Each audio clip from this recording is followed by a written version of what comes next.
നാളെ വരാനിരിക്കുന്ന US federal റിസർവിന്റെ meeting മിനിറ്റ്സിനായി വിപണി കാത്തിരിക്കുമ്പോൾ ഇന്നലെ രാവിലെ സ്വർണ്ണവില പ്രഖ്യാപിക്കുമ്പോൾ അന്താരാഷ്ട്ര മാർക്കറ്റിൽ ഔൺസിന് $2019 പരിധിയിലായിരുന്ന സ്വർണ്ണവില ഇപ്പോൾ നേരിയ കുറവോടെ നിലനിൽക്കുകയാണ്.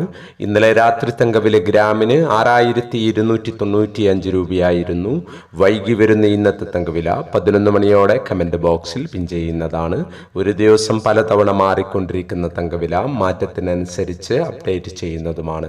എല്ലാ വ്യൂവേഴ്സിൽ നിന്നും ഒരു ലൈക്ക് പ്രതീക്ഷിച്ചുകൊണ്ട് ഇന്നത്തെ സ്വർണ്ണവില നോക്കാം. ഇന്ന് പവന് 80 രൂപ കുറഞ്ഞു. ഇന്ന് 20/2/2024 പവന് 45,880, ഗ്രാമിന് 5,735. ഭിന്നിച്ചു നിൽക്കുന്ന KGSTA, സ്വർണ്ണഭവൻ എന്നീ സംഘടനകൾ പ്രഖ്യാപിച്ച വില പവന് 45,720, ഗ്രാമിന് 5,715. ഈ വീഡിയോ നിങ്ങൾക്ക് ഉപകാരപ്രദമെങ്കിൽ വീഡിയോക്ക് താഴെ ലൈക്ക് ചെയ്യാൻ മറക്കരുത്. Thank you for watching.